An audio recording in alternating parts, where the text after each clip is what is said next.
Programme timeline से गड आऊँ असद मुमताज़। नाज़रीन, शदीद गर्मी, मुल्क में शदीद गर्मी ज़िंदगी के वहवार के ठप करे छो है। सिज सिंध में तो इं लगे तो जन सिज नेज़े ते चढ़ी आयो है। अज मुंहिंजो दौड़ो बो टेम्परेचर 53 ते पहुतो है। तो 53 टेम्परेचर में ज़िंदगी जो वहवार किएं तो हली सके। ये का गर्मी पद में इज़ाफ़ो थे तो हर डी इज़ाफ़ो थे तो पियो।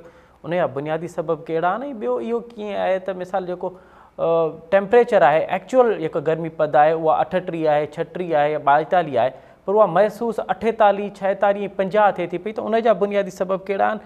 ये का माहौलियाती तब्दीली आई है, उन सिंध ते कड़ा असर थे आहिनि। इन गर्मी का बचण लाइ कड़ा उपाउ वठण घुर्जन, हुकूमती सतह ते, अवामी सतह ते, समाजी सतह ते कड़ा उपाउ वठण घुर्जन। अॼु प्रोग्राम जे में असां इन ते ॻाल्हाईंदासीं। इन ते बि ॻाल्हाईंदासीं त शदीद तरीन गर्मी इंसानी जिस्म ऐं जेके ॿिया असांजे जानवर आहिनि, पखी आहिनि, परिंदा आहिनि, उन्हनि ते असर कड़ा थी छॾे। कहिड़ियूं कहिड़ियूं बीमारियूं शदीद गर्मी जे करे थियनि पियूं ऐं उनजा बचाव कीअं करणु घुरिजे, उनजा उपाउ कीअं वठणु घुरिजे, उनजी ट्रीटमेंट कीअं आहे। अॼु प्रोग्राम जे इन से में असां इन ते ई ॻाल्हाईंदासीं। ऐं असांखे प्रोग्राम में जॉइन कयो आहे नासिर पंवर साहब, पाण माहौलियात जा माहिर आहिनि। माहौलियात जे हवाले सां, माहौलियात जी तब्दीलियुनि जे हवाले सां, उनजी तबाहियुनि जे हवाले सां तमामु मुल्क जो मारूफ़ नालो आहे। उन सां गॾोगॾु असांखे जॉइन कंदी आफ़िया सलाम साहिबा, उहे पिणु माहौलियात जे माहिर आहिनि। ऐं उन सां गॾोगॾु असांखे जॉइन कंदो डॉक्टर करण कुमार साहब, पाण मुल्क जा मुमताज़ फिज़िशियन आहिनि। साईं नासिर पंवर साहब, अव्हां खां प्रोग्राम जो आगाज़ कयूं। सभ खां पहिरियों त इहो ॿुधाइजो त हीअ के ख़बरूं अचनि पियूं या के गर्मी पद जेको रिकॉर्ड पियो थिए त 53 अॼु मुंहिंजो दौड़ो पतो आहे, गुज़िरियल ॾींहुं 51 ते हुयो। अव्हांखे लॻे थो पियो त हिन सदी में अहिड़ो टेम्परेचर या गुज़िरियल केतिरनि सालनि खां पोइ इहो वञी गर्मी पद में इज़ाफ़ो थियो आहे। जेकॾहिं गर्मी पद में एॾो रिकॉर्ड इज़ाफ़ो थियो आहे त उनजा सबब बि असांखे ॿुधाइजो सर। जी, हींअर जेका जीअं तव्हां चयो त जेका मौजूदा गर्मी जी लहर आहे जी सर, उहा 21 मई खां शुरू थी आहे जी ऐं पाकिस्तान जे तक़रीबन 26 ज़िलनि खे उन मुतासिर कयो आहे। जी, ऐं जेका क्लाइमेट चेंज जी मिनिस्ट्री आहे उन या वार्निंग ॾिनी आहे त हीअ हिकिड़ी अञा शुरूआति आहे। जी, जेको हुनजो ॿियो मरहलो या ॿियो फेज़ जेको आहे उहो अचिणो आहे। ऐं हीउ जेको सिलसिलो मौजूदा लहर आहे इहा 21 मई खां 3 मई ताईं जेको आहे सो हुनजी पेशनगोई थियल आहे। जी, ऐं इन खां पोइ जेका ॿी लहर अची सघे थी उहा जून में ईंदी ऐं उनजे करे तक़रीबन जेको नॉर्मल टेम्परेचर आहे उन खां टेम्परेचर वधी वेंदो 5 खां 6 सेंटीग्रेड। जी, ऐं उहो जून 7 8 जून खां जेको आहे सो इहो शुरू थींदो। जी, ऐं ॿियो जेको आहे सो आख़िरी जेको इन जो लहर ईंदी उहा जून जे आख़िरी हफ़्ते में ईंदी। जी, त इन जो जेको बुनियादी कारण इहो आहे त असांजो जेको माहौलियाती माहौल जे हवाले सां कुदरती वसीलनि जो जेको इंतज़ाम आहे या उनजो जेको रवैयो आहे या जेके असांजा अमल आहिनि, सरगर्मियूं आहिनि, उन्हनि इनखे में जेका फ्रीक्वेंसी ऐं इन जी इंटेंसिटी आहे उन में तेज़ी आंदी आहे। त असां हर साल ॾिसूं था त गर्मीअ जा नवां रिकॉर्ड थियनि पिया। हिन खां अॻु में नवाब शाह दुनिया जो गरम तरीन जेको आहे सो शहर या ज़िलो करार ॾिनो वियो हो। हिन खां पहिरीं जैकबाद बि थी चुको आहे। ऐं हिन खां गॾोगॾु मां तव्हांखे इहो ॿुधायां त आलमी बैंक कुझु साल अॻु में साउथ एशिया जे हवाले सां हिकिड़ी तहक़ीक़ कई। उन्हनि क्लाइमेट चेंज जे हवाले सां हिन रीजन में हिन ख़िते में हॉट स्पॉट्स जेके आहे उन्हनि जी निशानदेही कई।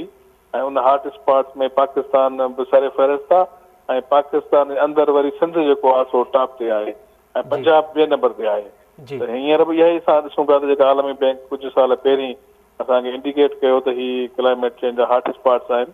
ऐं उन में ख़ासि तौर ते जेको हार्श कंडीशन्स आहिनि, मौसम जी जेका शिदत आहे उन में न सिर्फ़ु इंसानी ज़िंदगियूं पर इन सां गॾोगॾु असांजो माहौल जीअं फितरी वसीला आहिनि जंहिंमें असांजा ग्लेशियर्स जेके आहिनि उहे बि ॻरनि पिया।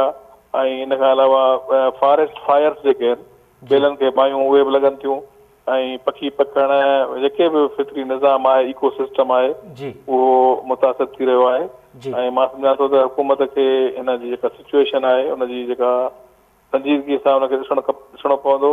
ऐं असां वटि जेके अर्ली वार्निंग जे हवाले सां जेका मालूमात आहे अॻुवाट माण्हुनि खे आगाही ॾिजे। ऐं हिन खां तव्हांखे यादि हूंदो त 2015 में बि हिकिड़ी हीट वेव आई जंहिंमें कराची में काफ़ी इंसानी जानियूं जेके आहिनि असां उन्हनि खां महरूम थी वियासीं। उहे जी हा 2015 में जी जी। त पब्लिक अवेयरनेस जे हवाले सां बि असांखे कमु करणो पवंदो, माण्हुनि खे एजुकेट करणो पवंदो। माहौलियात जे हवाले सां न सिर्फ़ु आगाही ॾियणी पवंदी बल्कि माहौलियात जे हवाले सां माण्हुनि खे एजुकेट भी करिणो पवंदो। डॉक्टर साहब हाणे इहो ॿुधाइजो त हीअ जेका गर्मी पद वधी पई आहे, अवां बि इहा ॻाल्हि कई त हर रोज़ु वधे पई, हर साल वधे पई। गुज़िरियल साल असां ॾिठोसीं त जेकबाद जेको उहो अप्रैल जे महीने में दुनिया में टॉप ते हो, दुनिया में गर्मी पद जेका आहे उहा टॉप ते हुई। हींअर असां ॾिसूं था पिया त मुंहं जो दड़ो ॼण त हिटलिस ते बीठो आहे। इन जो सर हिकु असांखे आम जेको ॿुधायो वेंदो आहे त असां वण वढी छॾिया आहिनि, वण वढण जे करे गर्मी पद वधी आहे। अवां सम्झो पिया त सिर्फ़ु वण वढण सां ई गर्मी पद वधी आहे, या अञा के ॿिया मेजर सबब ॿिया आहिनि जिन ॾे निशानदेही न कई पई वञे या उन्हनि खे असां नज़रअंदाज़ पिया कयूं? जेको बुनियादी जेको हिन जो कारण आहे या हिन जो सबबु आहे उहो इहो आहे त जेको हिकिड़ो तवाज़ुन आहे कुदरत जो, फितरत जो, उन में असां बिगाड़ आंदो आहे ऐं उन में हज़रत इंसान जो वॾो हथु आहे ऐं उहो तवाज़ुन जेको आहे सो असां उहो बिगाड़े छॾियो आहे। ऐं तेज़ीअ सां असां वटि अर्बनाइज़ेशन थी रही आहे, शहर असांजा वधी रहिया आहिनि, आबादियूं वधी रहियूं आहिनि ऐं असां वटि जेको ज़मीन जो इस्तेमालु आहे, मसइलन ज़राअत जे हवाले सां जेके ज़मीन हुई उहा ख़तमु थी रही आहे ऐं जिते बाग़ हुआ, वण हुआ, उते असां पंहिंजो टाउनशिप ठाहियूं पिया, हाउसिंग स्कीमूं ठाहियूं पिया।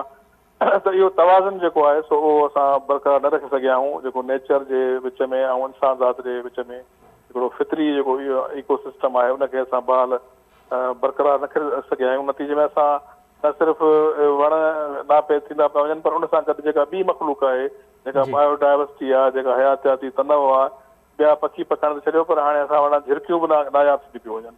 त इहो जेको असां गड़बड़ कई आहे असां तरक़ीअ जे नाले ते, हीउ जेको असांजो मुआशी मॉडल आहे इहो कंहिं बि लिहाज़ खां माहौल दोस्त न आहे। नतीजे में असां ॾिसूं पिया त असां वटि कचे जा बेला हुजनि या पके जा बेला हुजनि या तिमर जा बेला हुजनि, इहे नायाब थींदा पिया वञनि तेज़ी सां ऐं उन ते जेको ज़मीन जो इस्तेमालु आहे उहो तब्दील थी रहियो आहे। ऐं शहरनि में ॿियो जेको तव्हां चयो जेको गर्मीअ जो असरु वधीक छो पियो थिए, उहो इन करे जो पहिरीं असांजा ॿाहिराड़ियूं हुजनि या ॻोठ उते असांजा जेके घर हुआ उहे हिकिड़ो त हवादार हुआ, उन्हनि में रोशनीअ जो हवा जो बंदोबस्तु रखियो वेंदो हो। ऐं हाणे जेके असां ऐं ॿाहिराड़ी में घर मोस्टली कचा हूंदा हुआ त उहे माहौल दोस्त घर हुआ। ऐं या असां वटि जेके छपर ठहनि था कॾनि सां तोरनि सां, त उहो हिकिड़ो माहौल दोस्त हो। हाणे जेका असां कंस्ट्रक्शन कयूं पिया उहा कंहिं बि लिहाज़ खां माहौल दोस्त न आहे, उहा अहिड़े क़िस्म जी असां तमीरात कयूं पिया, घर हुजनि, ऑफिसूं हुजनि, उहे हाईली एनर्जी इंटेंसिव आहिनि। माना उन में रहण लाइ तव्हांखे हर वक़्तु बिजली खपे, ठीकु आहे, उन में तव्हांखे एयर कंडीशनिंग खपे ऐं सियारे में तव्हांखे हुन में हीटिंग सिस्टम खपे। त इहे जेके घर आहिनि, जेको असांजो रहायशी मॉडल आहे, इहो असां वेस्ट मां कॉपी कयो आहे। असांजे जेके ग्राउंड रियलिटीज़ आहिनि, मसइलन असांजो लाइफ स्टाइल हूंदो त असां खटूं हूंदियूं, हाणे उन्हनि खटुनि जी जाइ ते असां बेड पिया इस्तेमालु कयूं ऐं उहे बेड जेके आहिनि से ज़ारा हिन अहिड़ी गर्मीअ में ऐं छितियुनि जी जेका घरनि में त हाइट ॾिसो उहा असां हेठि करे छॾी आहे। रोशनीअ जो ऐं हवा जो गुज़र जेको आहे उहो ख़तमु थी वियो आहे। तव्हां ॾिसो त असांजो जेको तारीख़ी तौर ते आर्किटेक्चर रहियो आहे ठटे जो, हैदराबाद जो, त इन्हनि शहरनि खे मंगनि जो शहर चयो वेंदो हो। त उहे जेके आहे से उते हवा जो इन रोशनीअ जो बंदोबस्तु रखियो वेंदो हो। ऐं हाणे तव्हां ॾिसो त जेकॾहिं हिननि घरनि में जेकॾहिं हिकिड़े मिंट लाइ सेकेंड लाइ बिजली वञे थी त असां बिल्कुलु असांजी लाइफ पैरालाइज़ थी वञे ऐं असां वटि न हवा आहे न रोशनीअ जो बंदोबस्तु आहे। त इन इहे सबब आहिनि त असां जेको असांजो रवायती जेको कल्चर हो या जेको रहणी करणी जो जेको स्टाइल हो उन खां बि असां हटी विया आहियूं, जंहिंजे करे इहो गर्मी जेको आहे उनजा पंहिंजा असर ॾेखारे रही आहे। अच्छा डॉक्टर साहब, हाणे इन ते बि ॿुधाइजो त हिकु तरफ़ असां ॾिसूं था पिया त असां गर्मी में सुकूं था पिया, 53 जो टेम्परेचर असां बर्दाश्त पिया कयूं, ऐं ॿिए तरफ़ जेका आहे उहो प्री मानसून बरसातनि जी अक थी कई पई वञे। अॼु यानी अॼु जी अगरि ॻाल्हि कजे त मुंहिंजो थोरो 53 ते आहे ऐं सुभाणे जी अक थी इहा हुआ त सुभाणे सिंध में प्री चोमासे जूं जेके आहिनि उहे वक़्त खां पहिरियां वारियूं बरसातूं शुरू थींदियूं। इनखे बि माहौलियाती तब्दीली जे हवाले सां ॾिसी सघिजे थो त वक़्त खां पहिरियां बरसातूं ऐं 53 जो टेम्परेचर।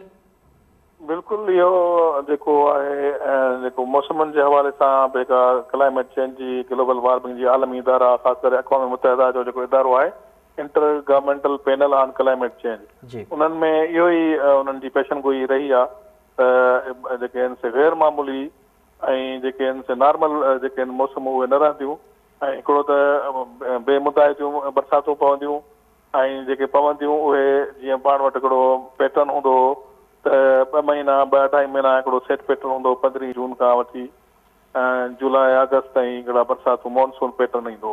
त हाणे असां ॾिसूं पिया त जेके एक्सट्रीम वेदर पैटर्न्स में उहा जेका 2 महीननि जी बरसाति आहे उहा हिकिड़े महीने में थी पए, हिकिड़े महीने जी बरसाति हिकिड़े हफ़्ते में थी पए ऐं हिकिड़े हफ़्ते जी बरसाति हिकिड़े ॾींहं में थी पए। नतीजे में असांजो जेको इंफ्रास्ट्रक्चर आहे, चाहे शहरनि जो हुजे ॿाहिराड़ी जो हुजे, उहो इन क़िस्म जी जेको वॉल्यूम आहे, मिक़दार आहे बरसातुनि जो, उनजे लाइ बि असां तयारु न आहियूं। ऐं असां वटि अॻे बोर्ड जेको आहे सो दरियाहनि में ईंदी, हाणे अर्बन फ्लडिंग असां ॾिसूं पिया त शहरनि में बि असां वटि बोर्ड अचे थी, त उनजे लाइ बि असांखे अॻुवाट तयारी करणी पवंदी त इहे जेके मौसमनि जूं जेके गैर जेके आहिनि से नाहमवार जेके तब्दीलियूं अचनि पियूं उन्हनि खे ॾिसणो पवंदो। ऐं ख़ासि तौर ते असां तव्हां ॾिसो त हिन वक़्तु जॾहिं तव्हां चओ था 51 डिग्री सेंटीग्रेड असां वटि गर्मी पद हले पियो, त असां वटि केतिरनि स्कूलनि में जेके आहिनि से इम्तिहान हली रहिया आहिनि, त असांखे इहे जेके ग्राउंड रियलिटी ॾिसणी पवंदियूं त अहिड़े गर्मी पद में ॿार जी जेका कारकर्दगी इम्तिहान ॾियण जे हवाले सां कहिड़ी रहंदी। ऐं पंजाब में त वेकेशन बि कई वई पर असां वटि न कई वई ऐं असां वटि उहो ई जेको रूटीन में रहंदो आहे, त इहे असांखे पंहिंजो तइलीमी कैलेंडर बि तब्दील करणो पवंदो ऐं जेके क्लाइमेट चेंज जे हिसाब सां हुनखे हमांग करणो पवंदो। बिल्कुलु सही पिया चओ, बिल्कुलु सही पिया चओ। डॉक्टर साहब वे फॉरवर्ड छा आहे इहो ॿुधाइजो, त वण लॻाइणी वे फॉरवर्ड आहे? ॻाल्हि इहा आहे त हींअर नेशनल लेवल ते क्लाइमेट चेंज पॉलिसी 2012 में ठही आहे ऐं सूबाई लेवल ते क्लाइमेट चेंज पॉलिसी सिंध जी गुज़िरियल साल ठही आहे, त हाणे उनखे असांखे इम्प्लीमेंटेशन जी तरफ़ खणी वञिणो पवंदो, उन ते अमल दरामद करणो पवंदो।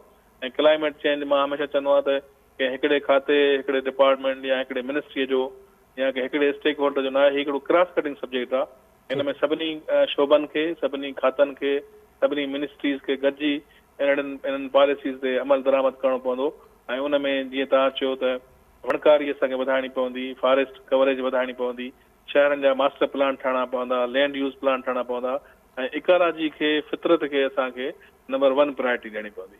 वॾी महिरबानी नासिर पवण साहब, मां ॾाढो तफ़सीली तौर ते हिकु मौसमियाती तब्दीली थिए पई ऐं गर्मी पद में रिकॉर्ड इज़ाफ़ो थियो आहे। सुभाणे खां बरसातुनि जी अॻु थी आहे। शदीद गर्मी सबबि ज़िंदगी जो वहिंवार ठप थी वियो आहे। मुंहिंज जो दड़ो टेम्परेचर अॼु 53 ते पहुतो आहे ऐं सुभाणे खां मुल्क में चोमासे जी बरसातुनि जी अॻु थी कई पई वञे। त हीअ का माहौलियाती तब्दीली आई आहे, उन जा जेके असर आहिनि उनखे सॼो मुल्क मुंहुं ॾेई रहियो आहे ऐं उनखां हाणे निकिरिजे कीअं, इनखे बहितर कीअं कजे। ऐं ॿियो त टेम्परेचर अगरि 38 आहे, 39 आहे, त इन जो शिदत जेका आहे उनजी 46 48 कीअं पई महसूसु थिए। वक़फ़े खां अॻु में नासिर पंवर साहब जो ओपिनियन ॿुधो, उनजो नुक़्ते नज़र ॿुधो ऐं हिन वक़्तु असांखे जॉइन कयो आहे आफ़िया सलाम साहिबा, उहा पिणु माहौलियाती माहिर आहिनि। आफ़िया साहिबा, प्रोग्राम में खुश आमदीद। बहुत शुक्रिया। अच्छा आफ़िया साहबा, सबसे पहले तो ये बताइएगा कि आज जिस वक्त हम आपसे गुफ्तगू कर रहे हैं या आज पूरा दिन जो कराची का जो टेम्परेचर था वो 37 38 तक था, लेकिन मैं उसकी जो शिद्दत है वो 44 45 तक महसूस हो रही थी। इसके क्या असबाब हैं कि एक एक्चुअल टेम्परेचर 37 है लेकिन महसूस 44 का हो रहा है? देखें, इसको एक तो आप ये देखिए कि कराची वो शहर है जहाँ पे हवा में नमी का काफ़ी ज़्यादा तनासब होता है बनिस्बत दूसरे शहरों के। जी। तो उस नमी की वजह से भी आपके जो महसूस जो शिद्दत आप कर रहे होते हैं वो बढ़ जाती है, उतना ज़्यादा होता नहीं है। हालांकि कराची में हवा भी चलती रहती है, तो कराची में हाई टेम्परेचर भी बड़ी हद तक लोगों के लिए काबिल बर्दाश्त इसीलिए होता है कि हमारे पास सी ब्रीज होती है। और अगर आपको याद हो कि 2015 में जो यहाँ पे हीट वेव में बहुत सी अमवात हुई थी, एक ही 2 या 3 रोज़ के अंदर अंदर, तो उसकी एक वजह ये थी कि उस वक्त वो लो प्रेशर जो था वो समंदर के ऊपर था और वो हवा जो समंदर की हमें जिसकी आदत है वो यहाँ नहीं आ रही थी और वो समंदर के ऊपर ही वो हवा थी। और एक बिल्कुल गर्मी की वजह से, जिसको हीट आइलैंड इफेक्ट कहते हैं, कि एक जैसे आपके ऊपर एक फिज़ा के अंदर एक मुअल्लक हो गया था एक गर्मी का क्लाउड जो बादल की तरह, और वो आपके पूरे शहर को जो है उसने ढंपा हुआ था और उसकी वजह से गर्मी की शिद्दत में और ज़्यादा इजाफा हो रहा था, जबकि टेम्परेचर उतना ज़्यादा नहीं था। जी। और उस ज़माने में भी आपको शायद याद हो कि टेम्परेचर उस वक्त कराची का हाईएस्ट था 43 था, जबकि सिंध के और बलूचिस्तान के कुछ इलाकों में अबव 50 टेम्परेचर, जैकबाबाद, सिब्बी, आपने आज मोइंदरो का नाम लिया, लेकिन आपकी लाड़काना वगैरह इस तरफ ये टेम्परेचर आपके काफ़ी हाई होते हैं, लेकिन वहाँ इस तरह से अमवात नहीं होती। तो ये एक ख़ास फिनोमिनन था उस ज़माने में कि जिसकी वजह से हवा नहीं चल रही थी और प्रेशर जो है वो समंदर के ऊपर था और हीट आइलैंड इफेक्ट हमारे शहर के ऊपर मुअल्लक था। तो कमोबेश इसी किस्म की चीज़ है। अलबत्ता ये जो आप कह रहे हैं ना कि ये रियल फील की आप बात कर रहे हैं, ये कोई नया फिनोमिनन नहीं है। आप देखिए, अगर पूरा आप जो दूसरे जो बैनुल अक़वामी वेदर स्टेशंस हैं वहाँ के जब आप वेबसाइट्स के ऊपर जाते हैं तो आपको एक देते हैं टेम्परेचर और एक देते हैं रियल फील। दोनों में फर्क होता है कई डिग्रीज का। तो ये ऐसी कोई चीज़ नहीं है जो अचानक पिछले कुछ 1-2 साल के अंदर हम देख रहे हैं। जी ठीक है। अलबत्ता जो वेट बल्ब टेम्परेचर है वो एक साइंटिफिक फिनोमिनन है, उसको थोड़ा सा समझने की ज़रूरत है कि आप वो समझें कि अभी एक जैसे नॉर्मल टेम्परेचर से आपने जो कहा ना कि जी जी असल टेम्परेचर तो ये है, जी उसमें ये होता है कि आप समझें कि उस टेम्परेचर के ऊपर आपने गीला कपड़ा जो है ना वो निचोड़ के उसके ऊपर लपेट दिया है और हवा उसके ऊपर से जाहिर है गुजर रही है। हवा की वजह से एक तो वो 100% उसमें ह्यूमिडिटी तो आ गई, वो सारा नमी उसमें है, और हवा से वो जो है वो टेम्परेचर जो है हवा का टेम्परेचर भी बढ़ रहा है जब उसके ऊपर से वो गुजरती है। तो ये जब लोअर होती है ह्यूमिडिटी तो आपका टेम्परेचर जो है वो कम दिखाता है आपको, वो ड्राई बल्ब होता है। इससे ये फर्क आता है आपके दोनों तरह के ये जी फिगर्स में।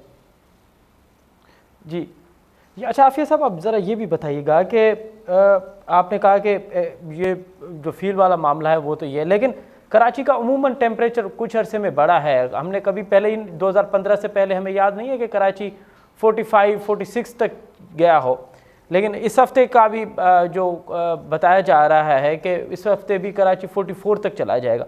ये जो कराची का टेम्परेचर बढ़ा है इसके क्या असबाब हैं? आप यही समझती हैं कि हमने दरख्त काट दिए हैं, या आप समझती हैं कि ये जो अर्बनाइजेशन का बड़ा है, अर्बनाइजेशन, इसका भी एक बहुत बड़ा असर है?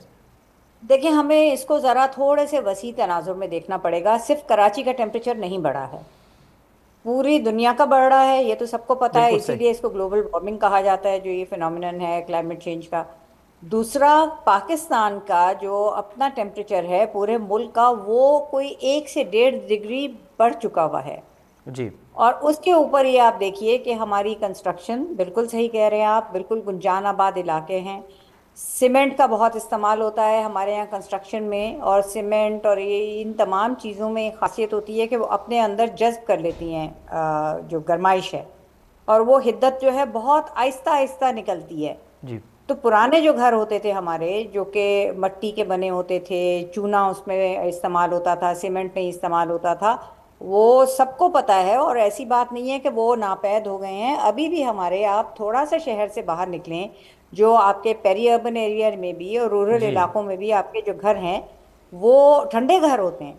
छतें ऊंची होती हैं, उनमें रोशनदान होते हैं। सबको एक बेसिक जो फिजिकल प्रॉपर्टी है हवा की, कि जब गर्म हवा होती है वो फैलती है, फैल के हल्की हो जाती है और ऊपर ऊपर जाती है, रोशनदान से बाहर निकल जाती है और नीचे का हिस्सा ठंडा रहता है। हमारे खित्ते के पूरे बड़े सगीर में, सिर्फ सिंध की बात नहीं मैं कर रही, जी जी जी इस पूरे बड़े सगीर में इसी तरह के घर थे। फिर जो ख़ास मौसम, मकामी मौसम होता है, उसके मुताबिक हमारे जो आर्किटेक्ट हुआ करते थे वो उसके मुताबिक वो कुछ उसमें तब्दीलियां करते थे। जी उमूमी जो है आपके तरीका तामीर होता था। हैदराबाद के कितने घर थे जो पुराने बने हुए थे जिनमें विंड कैचर लगे हुए थे। जी ठट्टा के घरों में विंड कैचर हुआ करते थे, जो कि कराची की तरफ जिनका रुख होता था, क्योंकि समंदर की हवा यहाँ से चलती थी, तो उससे घर ठंडे रहते थे। हमने वो एक मॉडर्निटी के नाम पे हमने तरीका तामीर भी बदला, जी हमने जो जिस चीज़ से तामीर करते हैं हम जी वो भी बदला, और फिर वो गुंजान जी आबाद इलाकों के अंदर हम मैसूर होके रह गए, जहाँ ना ताज़ा हवा का गुजर होता है ना जी रोशनी जी। होती है। बिल्कुल बिल्कुल बिल्कुल ठीक है, तो बिल्कुल। इससे बहुत, और हाँ हमारे यहाँ जो आपका होनी चाहिए जितनी हरियाली, उतनी हरियाली नहीं है, क्योंकि बेहंगम तरीके से और बहुत अचानक शहर की आबादी जब जी बढ़ी है। तो पहले जो पर कैपिटा आपके लिए लिखा जाता है कि हर शख्स के लिए इतने दरख्त होने चाहिए, उतने जी तो अब नहीं हैं, काटे भी गए हैं डेवलपमेंट के नाम पे। बिल्कुल सही कह रही हैं आप, बिल्कुल बिल्कुल सही कह रही हैं डॉक्टर आफिया साहब। आप इस तमाम तर मामले का वे फॉरवर्ड आपको क्या नज़र आता है, एक माहौलियात की माहिर की निस्बत आप में, उसके नज़र में आप क्या समझते हैं कि क्या तदाबीर लेनी चाहिए हमें? देखें, कोई एक तदबीर तो नहीं है। नासिर ने बिल्कुल सही कहा था कि ये किसी एक शोबे, एक मिनिस्ट्री, एक डिपार्टमेंट का काम नहीं है, ये क्रॉस कटिंग चीज़ है। और जी इसमें तमाम को मिलके आपकी टाउन प्लानिंग भी होनी चाहिए, आपकी हॉर्टिकल्चर भी होनी चाहिए, आपके फॉरेस्ट्री वालों को भी देखना है, आपने पानी का इस्तेमाल देखना है कि बिल्कुल जब सही। जब टेम्परेचर बढ़ रहे हैं तो पानी का इस्तेमाल कैसे हो, आपने प्रायोरिटाइज करना है कि लोगों को वो मिले पानी जितने की उनकी ज़रूरत है। आपके पौधों को पानी की ज़रूरत होती है। सही। तो ये तो एक इंटीग्रेटेड प्लानिंग के तहत ही ये चीज़ें हो सकती हैं। ये पीसमील हम सोल्यूशन अब तक करते चले आए हैं, जी, इसीलिए आपको इसका कोई सही असर मिला नहीं।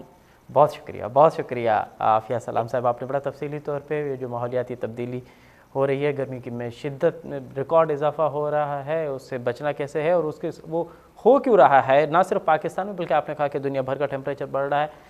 हाँ, पूरी दुनिया टेम्परेचर वधे थो पियो, उन पाकिस्तान में टेम्परेचर वधे थो। पाकिस्तान में सिंध जो आहे उहो त उनमें तो रिकॉर्ड इजाफो पे थे। अॼु मोहन जोदड़ो में 53 टेम्परेचर थियो। तो ये जॾहिं गर्मी शिद्दत में जॾहिं इजाफो थो थिए तो उन जा इंसाननि ते, परिंदनि ते, पखियुनि ते, जानवरनि ते असर कहिड़ा था थियनि ऐं उन खां बचाव कीअं करणु घुरिजे, मेडिकली हवाले सां उन में कहिड़ा उपाउ वठणु घुरिजनि। ऐं प्रोग्राम जी हिन में असां इन ते ई ॻाल्हाईंदासीं। ऐं असांखे जॉइन कयो आहे डॉक्टर करण साहब। डॉक्टर करण साहब मुमताज़ फिजिशियन आहिनि। डॉक्टर साहब, प्रोग्राम में ख़ुशि आमदीद। अच्छा डॉक्टर साहब, हाणे इहो ॿुधाइजो त हिकु तरफ़ असां ॾिसूं था पिया गर्मी में शिद्दत में रिकॉर्ड इज़ाफ़ो पियो थिए। मुंहिंजो दड़ो अॼु 53 ते आहे। अहिड़ी सूरत हाल में डायरिया जा केसिस वधनि था पिया, ॿियूं बीमारियुनि जा केसिस वधनि था पिया। बुनियादी तौर ते जॾहिं गर्मी में शिद्दत हुजणु घुरिजे त कहिड़ा उपाउ वठणु घुरिजनि, पाण खे बचाइण जे लाइ छा छा करणु घुरिजे? सभ खां वॾी महिरबानी तव्हां हिन चयल आहे चए पियो। ऐं हिन वक़्तु इहो इशू न सिर्फ़ु हिकु अधु माण्हू जो रहियो आहे, इहो सॼो असांजे मुल्क में या दुनिया जे मुख़्तलिफ़ हिस्सनि में इहा शइ एतिरी एक्सपोज़ थी चुकी आहे त माण्हुनि खे हाणे अवेयरनेस काफ़ी आहे ऐं कुझु ॾियणु खपे। सभ खां पहिरीं ॾिसो, जॾहिं इंसानु नॉर्मल जेको ह्यूमन टेम्परेचर हूंदो आहे, असां वटि हींअर जेका गर्मी जी शिदत आहे, जीअं तव्हां ॿुधायो त मुंहिंजो दड़ो में 53 पियो थो हले। साॻे नमूने सॼी सिंध जा शहर या पाकिस्तान जा जेके बि शहर आहिनि उन में गर्मी शिदत तमामु घणी थी हले। हिन में असांखे हिकिड़ी शइ त इहा सभ खां पहिरीं आहे त असांजा जेके यंग जनरेशन आहिनि उनखे पंहिंजो रोल हिकिड़ो अदा करणु खपे। उहे असांजा दोस्त साथी या जवान जेके सिंध जे कचनि इलाइक़ा में आहिनि, कुझु अहिड़ा इलाइक़ा आहिनि जेके शहरनि में आहिनि, त उनखे हिकिड़ो पंहिंजो रोल अदा करणु खपे। त भई सभ खां पहिरीं त उते पाणीअ जा मटका जेकॾहिं मिसाल कूलर आहिनि त उहो रखी करे अहिड़नि इलाइक़नि ते जिते असांजो मज़दूर तबको कमु करे थो पियो, उते पाणी हुजे जूस जी सूरत में या ORS जी सूरत में या ॿियो न त बि कची लसी कंहिं इंसान वटि घर वारनि कंहिं वटि माल मता आहे त उहे पंहिंजे घर मां लसी वग़ैरह ठाहे उते मख़सूस अहिड़नि इलाइक़नि में उहे शिफ्ट करे हणी छॾनि। त को बि कमु करण वारो हारी हुजे या जेको आम शहरी हुजे, जेकॾहिं इहे अलामत हुजनि त पोइ उहो उन शइ खे ईज़ी अवेल करे सघे। प्रिकॉशन्स में जेकॾहिं को माण्हू आहे या को मज़दूर या को बि कमु कंदे जेकॾहिं अचानक फैंट थो थी वञे ऐं विदिन मिनट्स ताईं को बि साथी ॾिसे थो, सभ खां पहिरीं तव्हां वटि जेकॾहिं पाणी जे नियर बाय अहिड़ी फैसिलिटी असां रखंदासीं त हुन में फटाफट हुनखे पाणी जो इंटेक जेको आहे ओरल जेकॾहिं पेशेंट कॉन्शियस आहे त पोइ हुन में ॾेई सघूं था। न त असां वटि मिसाल चादर आहे, दुपटो, कपिड़ो या अहिड़ी का शइ हुजे त उहा हाली करे जिस्म ते हुनखे हणी कंहिं वण जे हेठों या कंहिं मन जे हेठों त उते असां हुनखे शिफ्ट कंदासीं त असां हुनखे जेको वधीक ख़दशात या नुक़सानु थियण खां बचाइण जे लाइ असांजो जो पहिरियों अमल हूंदो। उन खां पोइ जेकॾहिं तव्हां सम्झो था अहिड़ो को पेशेंट आहे जेको सीरियस थिए थो त पोइ असांजा जेके सरकारी इदारा आहिनि या प्राइवेट हॉस्पिटल्स वग़ैरह आहिनि त उन पेशेंट खे उते शिफ्ट कयो वञे त उन में हुनजी रिहाइड्रेशन कई वेंदी आहे। त हुन में जेको पाणी ट्रिप जे ज़रिए ऐं नमचार वग़ैरह ॾेई वेंदी आहे। ऐं मां इहो अर्ज़ु कंदुमि सभिनी इदारनि खे त भई हिन मौसम में जेके वड़ा पेशेंट अचनि था त हुन लाइ ख़ुसूसी हिकु या ॿ बेड जो ठाहे छॾनि त जीअं असां पंहिंजी आवाम जे असांजो हिकिड़ो इंसानियत जो सबूत बि ॾेई सघूं था हुन में त अहिड़नि केसनि खे असां प्रिफरली असां डील करे सघूं था। ॿियो वरी असांजी खाध खुराक आहे जेका हिननि मौसम में हिकिड़ो असांजो लिबास जेको हमेशह हल्को हुअणु खपे, लाइट कलर हुअणु खपनि ऐं गैर ज़रूरी ॿाहिरि न वञणु खपे। पंहिंजे ॿारनि खे, पंहिंजे घर वारनि खे या थोरी सी रोशनाई कराइणी पवंदी त भई तव्हां जेको आहे जेकॾहिं को कमकार न आहे त तव्हां गर्मी वारे टाइम ते ख़ासि करे मंझंदि 12 बजे खां ख़ासि करे 3-4 बजे ताईं जेको आहे तव्हां गैर ज़रूरी ॿाहिरि न निकिरो। तव्हां मजबूरी सूरत में आहे त दुपटो, शेड या अहिड़ी शइ या तव्हां केप तव्हांजे मथे ते हुजे ऐं हिकिड़ी बोतल पाणी जी हथ में हुनखे ज़रूरु ॾेई छॾियो। जिते बि तव्हांखे फीलिंग्स थियनि त या तव्हां हथ मुंहुं धोई सघो था, पाणी पी बि सही सघो था। बिल्कुलु सही पिया चओ डॉक्टर साहब, बिल्कुलु इहा ॻाल्हि आहे, बिल्कुलु सही पिया चओ। इहा ॻाल्हि नौजवाननि खे इन हवाले सां पंहिंजो इनिशिएटिव वठणु घुरिजे ऐं तहरुक वठणु घुरिजे त नौजवान इन हवाले सां अगरि कनि त काफ़ी बहितरु थींदो। अच्छा डॉक्टर साहब, हाणे ॾिसूं था जीअं ई गर्मी में शिद्दत अचे थी पई तीअं ई इस्पतालुनि में डायरिया जा पेशेंट्स उन्हनि में बि रिकॉर्ड इज़ाफ़ो पियो थिए। ॼण एडवांस बुकिंग लॻी पई हुजे डायरिया जे पेशेंट्स जी।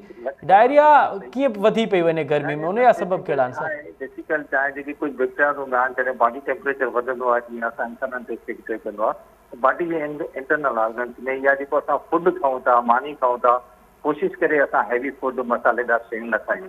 जी हिन में असांखे लाइट डाइट वेजिटेबल्स हुजनि, लसी हुजे, ठीकु आहे। इहे डाइट जेकॾहिं असां कंदासीं त असांखे स्टमक हैवी न थींदो। ॿियो असांखे जेको घर में खाऊं था उहो ताज़ो ऐं फ्रेश थियल हुजे। जेकॾहिं का शइ असां रखायूं था, जेकॾहिं उहा अनहाइजीनिक थी वञे, मथां हीट स्ट्रोक आहे, त हाणे अहिड़ा केसिस अचनि था जंहिंखे सीवियर गैस्ट्रोएंटाइटिस विथ हीट स्ट्रोक आहे। जी त माना इहो पेशेंट वधीक परेशान थो थिए बनस्पत सिर्फ़ु हीट स्ट्रोक वारे पेशेंट खां। जी त इहे एहतियाती अमल हिकिड़ो त असां पंहिंजी जनरेशन खे अवेयरनेस ॾींदासीं त भई गली मोहल्लनि इलाइक़नि में असां वॾा घर में जेकॾहिं 50 घर आहिनि, जेकॾहिं 50 घरनि मां हिकिड़ो माण्हू कूलर या उते रखी करे इहे शयूं रखी ऐं हाइजेनिक ठीकु आहे, जेके दोस्त पाण में वेहंदा आहिनि हिक ॿिए सां इहे मशवरा कनि त ख़ासि करे ॿारनि ऐं जेको आहे ओल्ड एज पेशेंट्स में जी या जेके असांजा बुज़ुर्ग आहिनि त उन्हनि खे जेकॾहिं असां हिननि शयुनि खां सेफ रखंदासीं, घर जी वेंटिलेशन हुजे, साफ़ सुथिरो माहौल हुजे ऐं ॿियो असांजो जेको सैनिटेशन वारो सिस्टम आहे उहो सॼो साफ़ सुथिरो रखण जे लाइ हीअ अमली कमु सॼी तव्हां मीडिया वारनि जे करे असांजा जेके मख़सूस ख़ासि इदारा हॉस्पिटलूं आहिनि हिकु गॾियल कोशिशि हूंदी। छाकाणि त मौसमी तब्दीली जीअं तव्हां हींअर डिस्कस कयूं पिया त भई हीअ हिकु वर्ल्ड जो इशू थी वियो आहे। इहो सभु गॾिजी करे जेकॾहिं असां हुननि शयुनि खे मुंहुं ॾींदासीं त आसानी सां हिन करे असांखे खे बि वक़्तु गुज़री वेंदो त असां हिननि खे मैनेज करे सघूं था त इंसानी जान जो बचाव थी सघे त कंहिं वधीक नुक़सान में असांजा ॿाहिरि या असांजा इहे ॿार आहिनि उहे हिननि खां बची सघंदा। वॾी महिरबानी डॉक्टर करण कुमार साहब, अवां ॾाढो तफ़सीली तौर ते त हीअ हिकु गर्मी पद में इज़ाफ़ो पियो थिए, उनजा इंसानी जिस्म ते कहिड़ा असर थियनि था पिया ऐं हिन मौसम में कहिड़ा उमिरि वारा ग्रुप आहे, कहिड़ी उमिरि वारा हिसे माण्हू आहिनि जेके वधीक वल्गर आहिनि। अवां चयो त ॿार ऐं जेके वॾा आहिनि उहे हिन में वधीक उहे वल्गर आहिनि इन मामले में, ऐं डायरिया जा केस जेके वधनि था पिया उन में उपाउ कीअं वठणु घुरिजे, हिन गर्मी खां बचण लाइ कहिड़ियूं कहिड़ियूं तदबीर हासिलु करणु घुरिजनि, उहे अवां डॉक्टर करण साहब खां ॿुधियूं। ऐं डॉक्टर करण साहब जो इहो पिणु चवणु त पाणी जो वधि खां वधि इस्तेमालु करणु घुरिजे त जीअं अव्हांजे जिस्म जो पाणी हिकु सुके न, ऐं ॿियो उन हवाले सां डिहाइड्रेशन न थिए। ऐं टियों, जेकॾहिं अवां थोरी हिमत कयो त उहे जायूं जिते अवां सम्झो पिया को मज़दूर कमु पियो करे, उहे जायूं जिते अवां सम्झो पिया त इंसानी वहिंवार उते वधीक थो थिए त उते को पाणी रखणु घुरिजे त जीअं कंहिंखे हीट स्ट्रोक थिए या जंहिंखे पाणी जी तलब थिए त उनखे फौरी तौर ते पाणी मुयसरु थिए, जीअं हुन में डिहाइड्रेशन या ॿियनि मामलनि खां हू बची सघे। प्रोग्राम जे वक़्त में पुॼाणी थो पहुचे, असद मुमताज़ खे ॾियण इजाज़त, सदाईं गॾु।